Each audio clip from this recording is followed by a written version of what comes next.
Now, the two largest political parties are sharply divided over the reported missing of biometric verification devices at the Electoral Commission.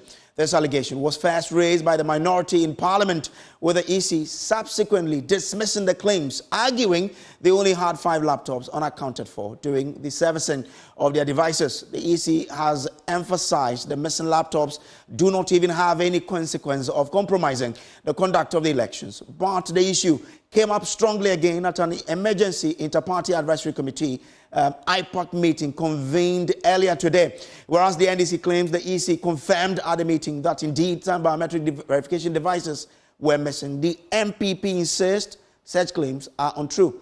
First, listen to Dr. Omane Boama of the NDC making these claims in an interview with the media after the IPAC meeting. The theft at the headquarters of the Electoral Commission. And I must say, it is very disappointing, the attitude of the NPP towards this theft.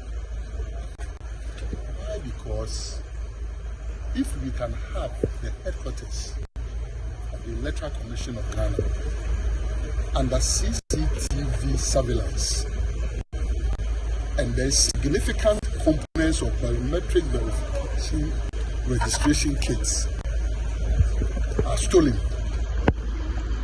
And listen to me carefully.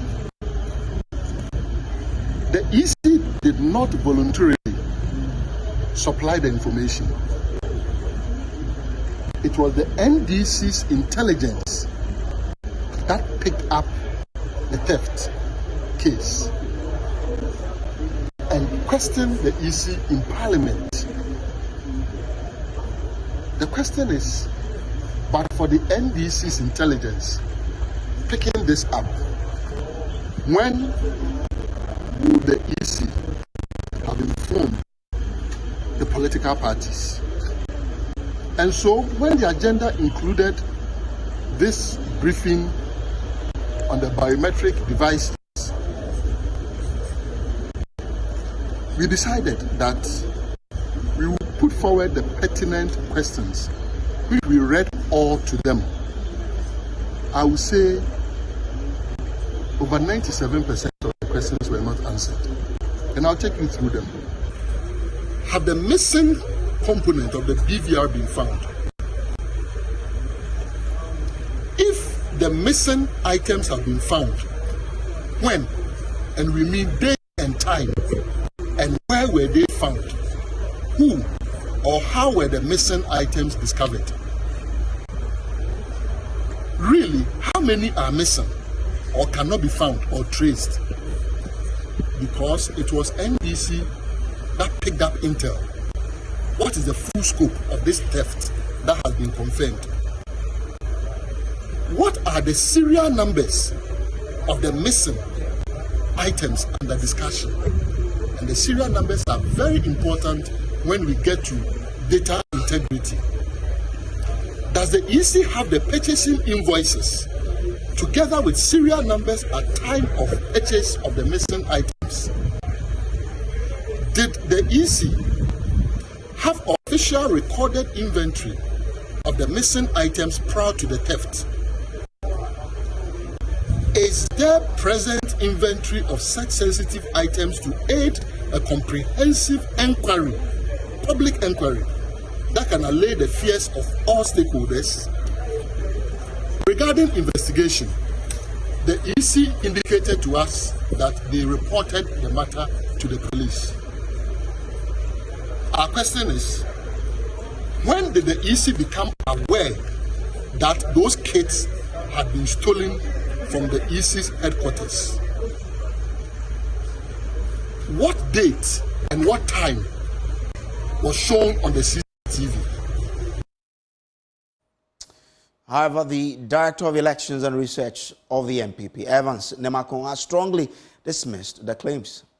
We should be worried about security of every installation of the EC, but it is not for us as New Patriotic Party to provide the EC with security arrangement. They have their offices, they have their installations and all that, and they know how to get these things done. What they have reported to us, which for me is different from what the NDC had known to us, was that 7 of their DVDs were stolen, and some BVRs were also stolen. At the end of the day, in discussion today, that was not what we got. Yes, at the headquarters, 5 laptops they said have been stolen, and they have reported that to the police. It's for investigation to go on and unravel who the culprits are. Are you saying that from the NPP, you are satisfied with the engagement with the EC and all the issues that have been spelled out? We are, as New Patriotic Party, we think that the engagement we've had today, the EC has been open.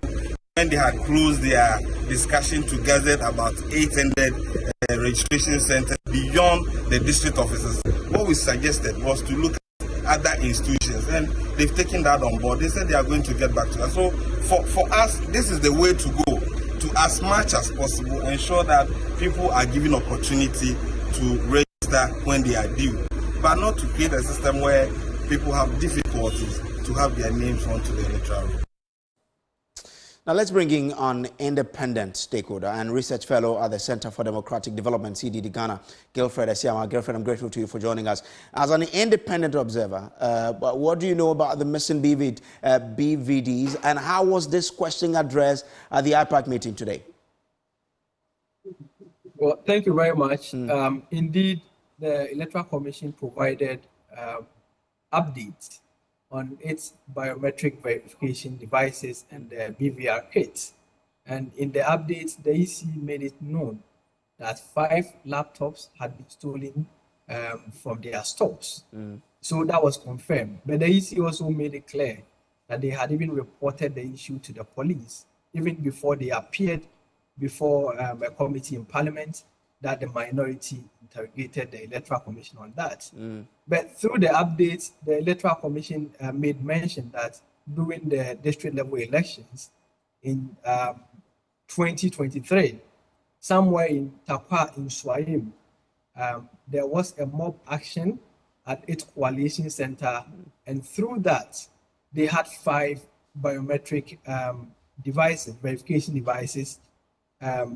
They got missing during that period.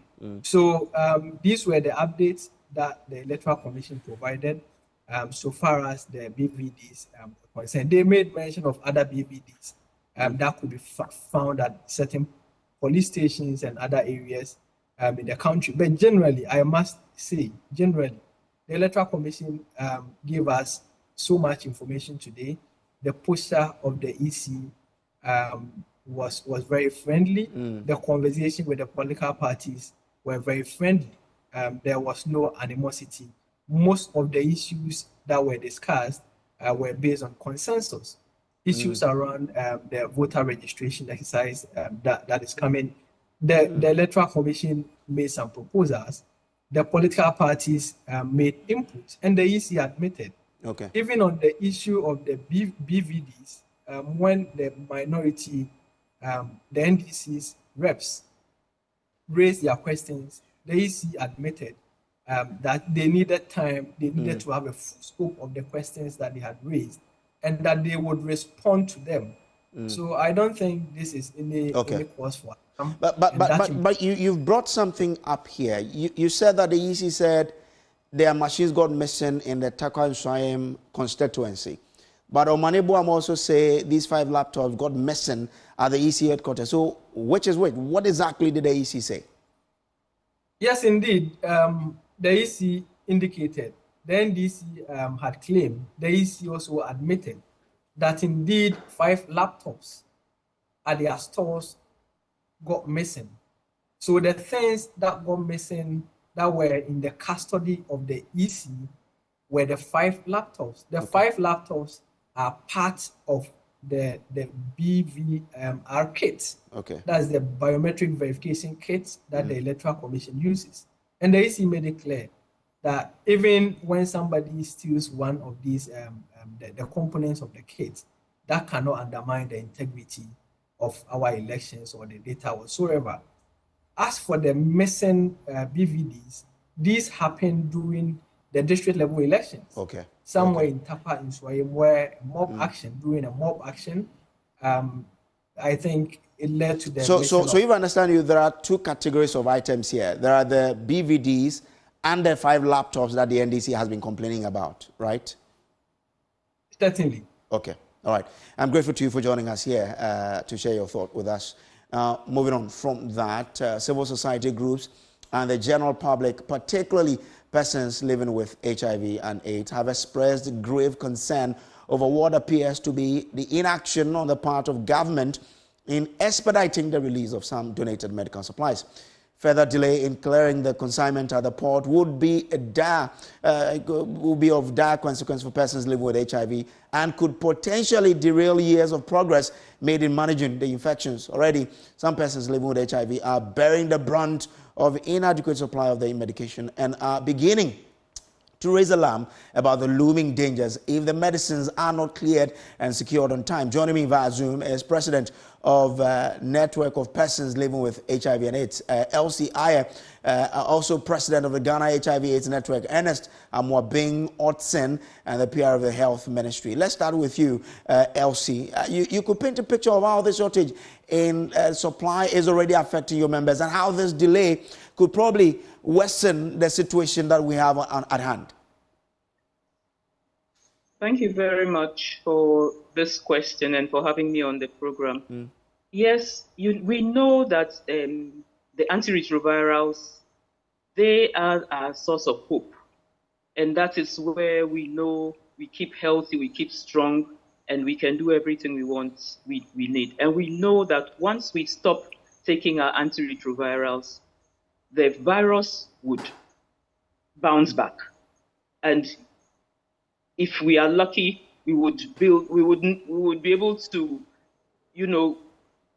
overcome it by getting back on track, taking our medications. Otherwise, then we would build resistance to the medication. What we have now is very good, and that is what we want to keep so that we'll stay healthy and we wouldn't transmit HIV to anybody else because we are virally suppressed.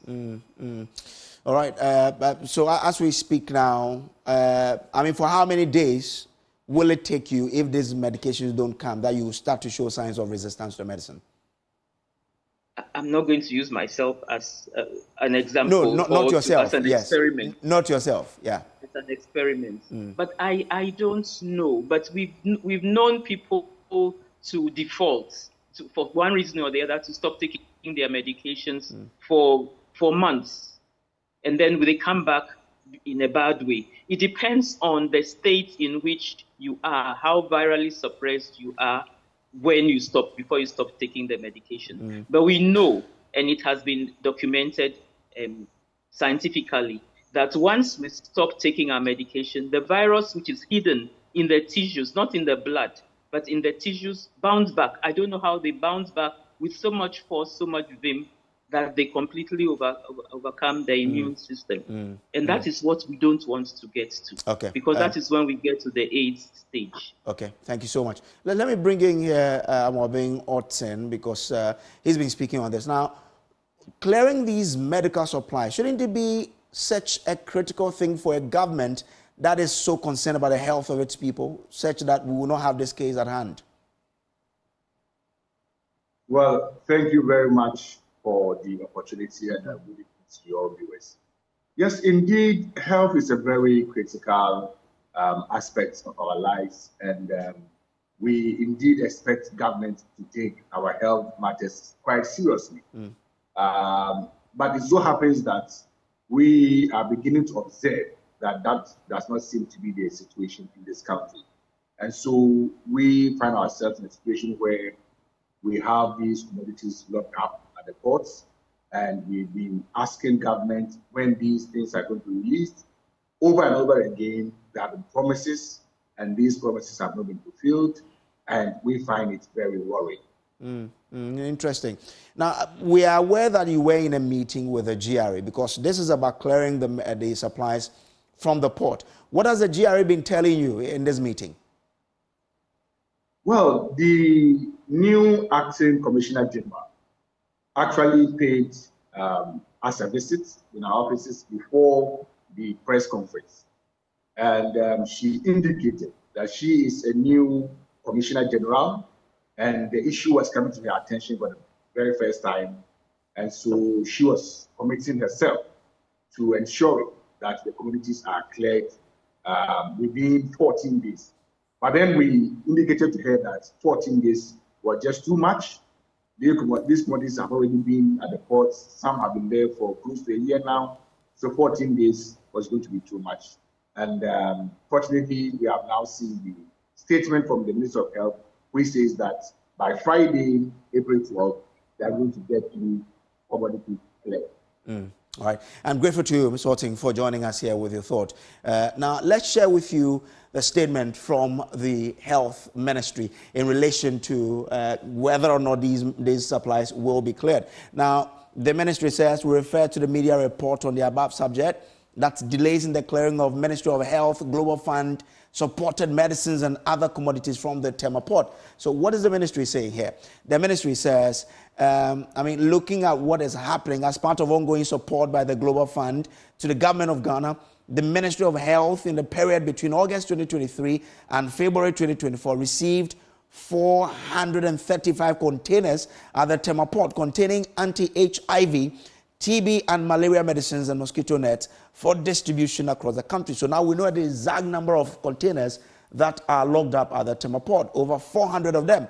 It says, out of the 435 containers, Ministry of Health successfully and expeditiously cleared some 253 from the port through the support of government, with 182 containers remaining. So they clarify a bit further that we only have over 100 containers there. It says the management of Ministry of Health has since initiated a process of extensive engagement with the management of Ghana Revenue Authority and Customs, Excise and Preventive Services, SEPS, led by the Commissioner General, Ms. Julie Asiam, and officials of Ministry of Finance, country coordinating mechanisms of the Global Fund to fight HIV and AIDS, TB and malaria, and the COVID-19 response mechanism aimed at securing the expeditious clearing of the remaining 182 containers and forestalling future delays in the clearing of MOA, and that's the Ministry of Health, Medicines and Other Commodities. Now, the statement again says, it is noteworthy that the engagement have led to the development of a robust roadmap which clearly provides impetus to the immediate next steps and way forward for collaboration and cooperation between the Ministry of Health, Ministry of Finance, GRA and stakeholders moving forward in this regard. It says, by this press release, we wish to inform and assure stakeholders and the general public that the Ministry of Health has made significant progress in the process of clearing the remaining 182 containers at the port containing the anti-HIV, TB, and malaria medicines and mosquito nets by Friday, 12 April 2024. They give specific date there, Friday, 12 April. Now, it says that, furthermore, we wish to reassure our stakeholders and the general public that the challenges associated with the clearing of Ministry of Health, medicines, and other commodities from the Tema port and other point of entry have been conclusively and completely resolved by the government. So that's the assurance that the government is giving us. Let's see how this goes. Away from this and two other stories, the NDC MP for South Dai, Roxy Nelson Dafiamapo, says the Attorney General, Godfred Dame, lacks principles and flip-flops depending on what suits him. The comments come on the back of an Accra High Court granting his application for abridgment of time in a case that the MP is seeking to compel President Akufo-Addo to receive the anti-gay bill passed by Parliament. The presidency has refused on 3 different occasions to receive the bill passed by Parliament, citing pending cases against the bill as a reason. But the NDC MP in Mandamu's application is urging the High Court to order the president to receive the bill. Member of our Legal Affairs Desk, Kweku Asante, was in court for us and our reports. It's been months since Parliament passed that controversial anti-LGBTQ bill. The president has on 3 different occasions refused to accept the bill, let alone signify whether or not he is going to sign it or not. The NDC MPs are livid about the situation, and there's a raging legal battle at the Supreme Court and here at the High Court as well to get the president to act. Here at the High Court, the NDC MP, through his lawyers, have filed an application for mandamus seeking to compel President Akufo-Addo to receive the bill and signify whether or not he's going to sign it or not.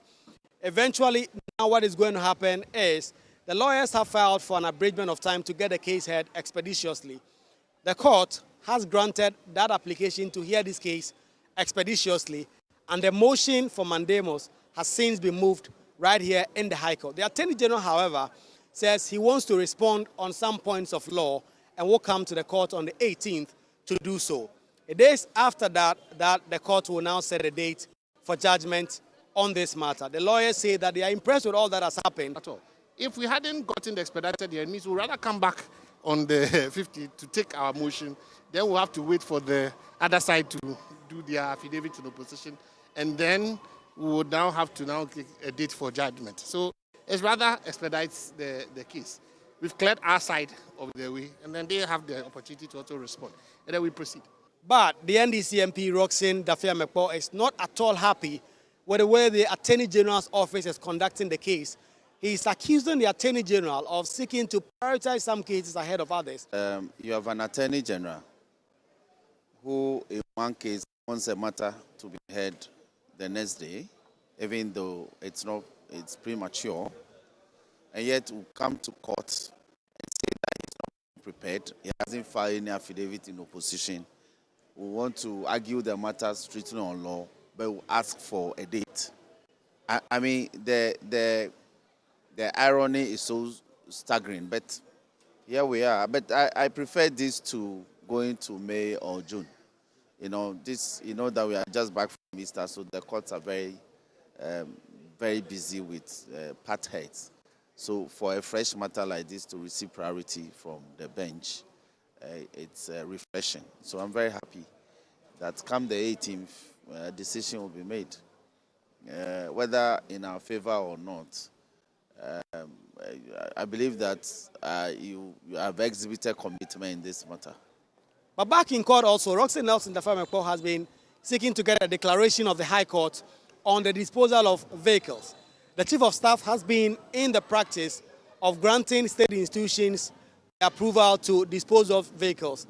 Roxanne Nelson Dafia-Mekpo again says that is irregular, and he has sued the Kumasi Technical University in this matter. The court will make a decision on this matter in July. Reporting for Joy News, Kweku Asante, High Court Complex, Accra. Now to the House of Parliament now, where the minority in the House are demanding answers from government for paying more than 100 million Ghana cedis for 2 projects with no work done. Governor of the Central Bank, Dr. Ernest Addison, confirmed to the Public Accounts Committee of Parliament on Monday that $12 million has been paid to a contractor for the Paolugu Dam and another $2 million for the Tema Motorway Extension project. The minority, however, insists that despite these payments, no work has been done to merit the payment. Member of the committee, an MP for Buem, told Joy News it is unconscionable for government to waste public resources in this manner and turn around to blame COVID-19 for the economic crisis. Almost $12 million, that's about $11,949,088.06 have been paid to Power China for the Paolugu irrigation project, when you visit the site there, no work has been done. Why would we continue spending our money in such a manner? And this was done in 2021. Again, another payment that was done was also to MS Motor Angels in the name of what? Tema Motorway Extension Project. Motor Angels had no contracts with the government of Ghana. At least for that, I know that they had no valid contract with government of Ghana. And they did no work on the motorway because, at least for me, I'm a Tema person. So it's a route I apply all through. So how and why did we pay money to a company that have done no work whatsoever for government of Ghana? Then we turn around and be blaming COVID and be blaming Russia and Ukraine. How did COVID force us to make this payment? So clearly, this government has a lot of questions to answer. At the time, we have schools that are under trees, we have schools without chairs, we have schools without food, empty plates. You guys did a wonderful job on this empty plates thing and so on and so forth. We have all these problems with our education. We have children going to school without textbooks. Then this is how we spend our money. Now, the NDC MPs want government to retrieve the monies paid to the two contractors as no work has been done. They also want an investigation and prosecution of public officers who approved such payment. If you give a contract to somebody and the person did not execute the job, and you have made payment, the right thing to do is to take back. So in the case of the Pualugu project, multi-purpose project, where the president and the vice president, Mahmoud Bawumia, were there and they deceived the people, they lined them up, wasted our monies to fly up there and drove in all the vehicles to the point and did all the propaganda that they want to do about the project and ended up giving away this money to. They should be working their way to get this money back to the coffers. That is true. But for the second one, where there exists no contract, truly persons who provided certificates for this payment, or if they did not provide certificates for the payment, but Bank of Ghana went ahead to pay, then people must be answering. Well, worse than causing financial loss to the state. Because clearly the people had no contract. If you remember the incident of Alfred Woyome and his company, for them even, they got some work done. But the basis upon which what happened was that they said that whole contract was not submitted to Parliament for ratification. And it was considered as international contract. In this case, no work has been done. No contract existed, but payment has been made. So, not only will we be talking about retrieval here, but we are talking about proper investigations and prosecutions. This is still the Joy News Prime here on the Joy News channel. We'll take a quick break. When we return, we have more news for you. You stay with us. All right, so welcome back from the break. This is still the Joy News Prime. Now, a devastating fire in Gbagba City, Jamestown here in Accra, has destroyed about 500 wooden structures together with valuables of residents. The cause of the fire is still under investigation, but eyewitnesses suggest it may have started due to unattended cooking. Thankfully, no casualties have been recorded. Our reporter, Rejoice Semefakbesu, has been following developments at the scene. The fire, believed to have started around 2 p.m., has left a trail of destruction with over 500 wooden structures reduced into ashes. Eyewitnesses recounted seeing someone cooking and left unattended just before the fire broke out. Thankfully, there have not been any casualties recorded, but the fire service has also recounted seeing gallons believed to be premixed fuel, which contributed to the blazing fire. We've realized that over 500 structures have been damaged, but to us, what we pride ourselves in is the fact that we've been able to save or salvage more than double the affected structures. So as you can see, all these structures, including this sewage plant, has been salvaged or isolated from the fire. As you can see, the contents of this place varies from a lot of very combustible materials, which fuels the spread of the fire. When we got here, we realized that there were a lot of gallons of petrol, which we suspect are probably premixed fuels used for fishing. We saw a lot of car tires, and you can see a lot of wooden structures, a lot of woods, a lot of gas cylinders, because it's used for both domestic and commercial purposes. So we've been able to salvage well over 1,000 structures from the fire. As part of our investigations, we listen to what people have to say about the fire. Some are saying that it's as a result of unattended cooking. We are here to substantiate it. It's not a cause that would rule out. It's a cause that can be true. But then we'll also conduct our investigation. We've been able to also make sure that there was no casualty recorded in during this fire. Last start around 1 something. We were sitting close to the sea and we scented smoke and we thought it was someone burning charcoal.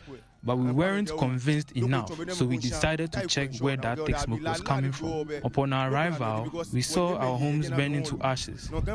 We didn't have enough water, so we didn't have a choice to go and fetch water from the sea. Indeed, we lost a lot. No, I mean, credit time, one damn show you bad. When you make no support, what you make my fridge can be From Jamestown, my name is Semefa Rejoice for Joy News.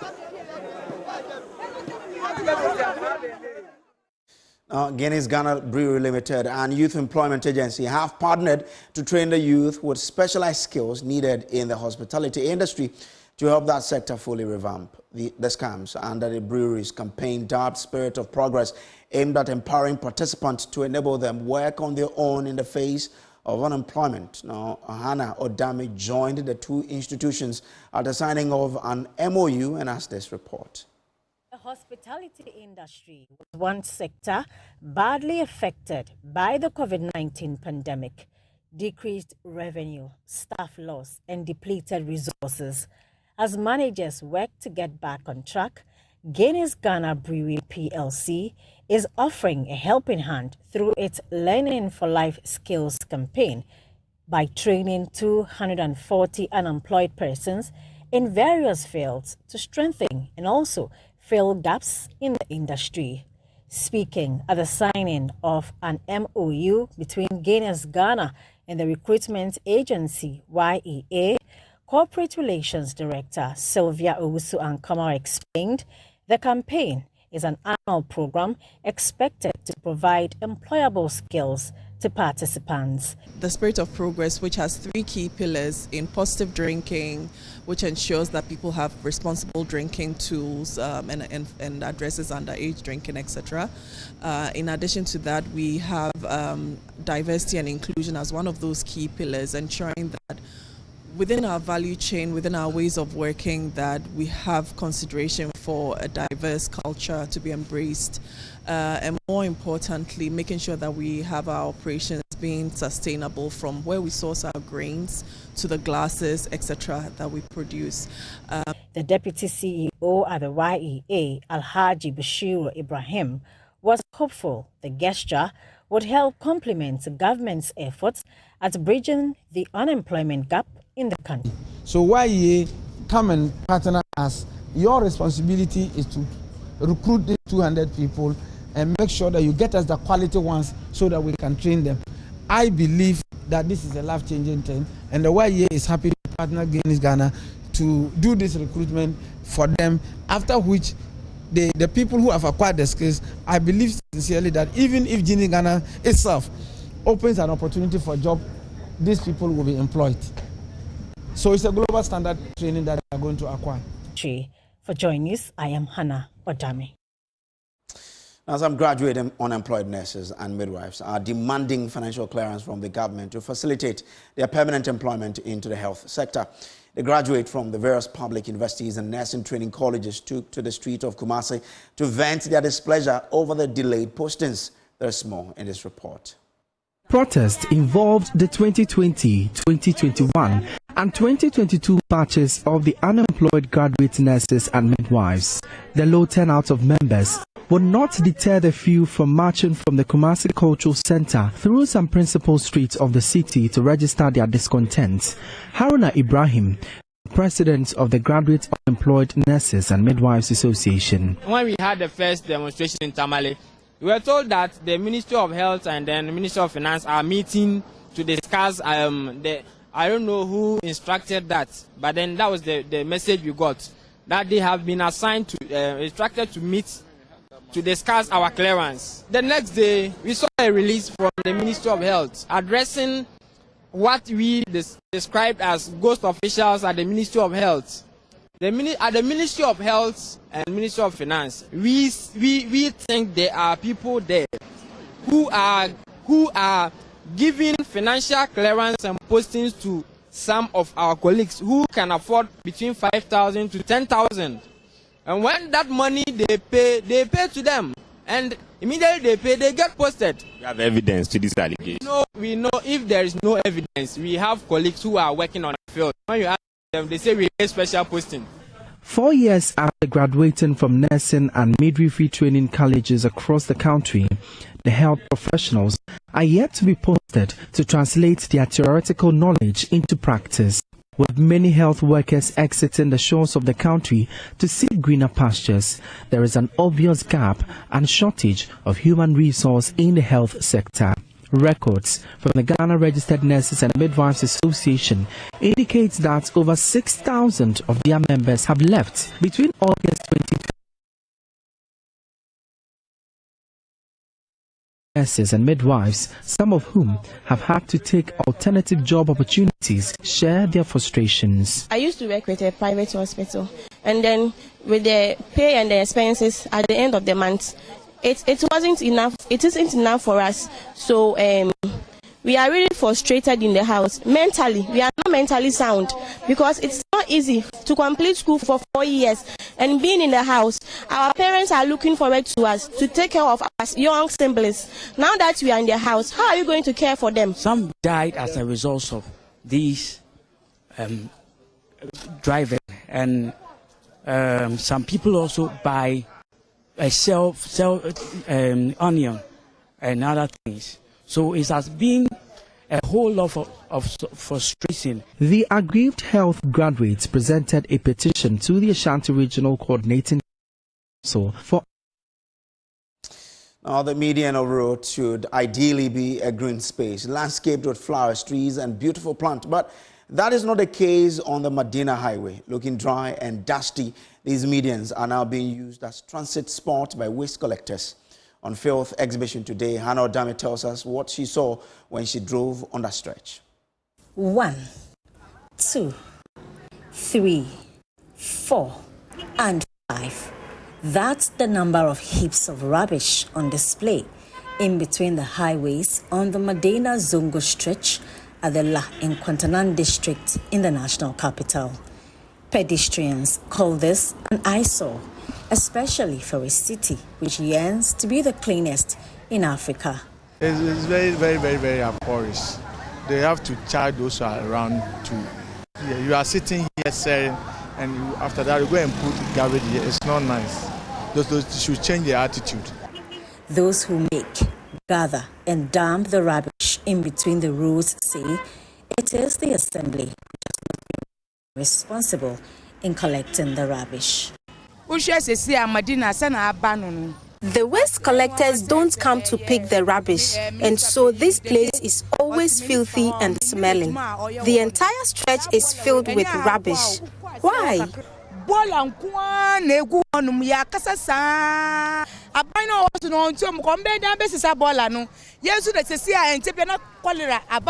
leads to cholera and malaria. Government should pay the collectors so they can do their work. I dare ask, is this the country we say will be the cleanest in Africa soon? Ghana said, Ghana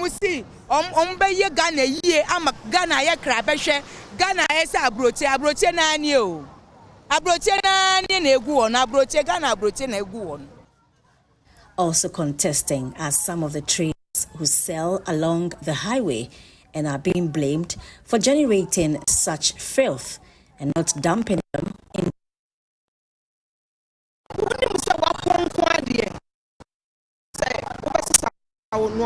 When we close from work, we collect all the rubbish we make. We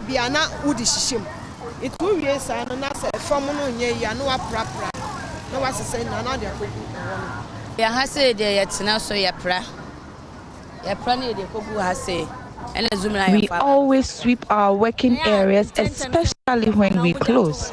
And the waste collectors come every morning, but today they are late.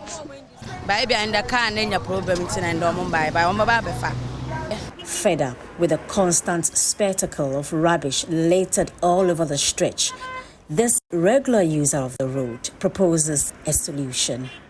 You see, the rubbish is not from the Togo people, it's not from Burkina Faso, it's not from Cote d'Ivoire, it's from the Ghanaians. The ordinary man who is walking on the street, you see, you come and pick it today, tomorrow when you come and meet it again. So now what are you going to do? So this one, no, me, I don't put blame on the Zoom Lion, because the Zoom Lion, now no place. They're supposed to put the dustbins. So they will tell the people to put it on the middle of the road. So after another day, they will come and pick it. So we will talk. Government will go, government will come, government will go, government will come. We are in the same problem. Frustrated about the regular sight of rubbish, This road user also struggles to recommend joiners a lasting solution he believes would help keep the city clean.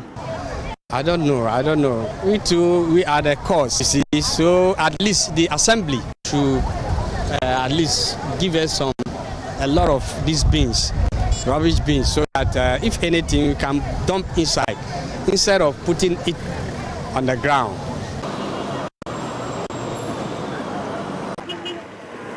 From Medina here in Accra, I am Hannah Wadami for joining us.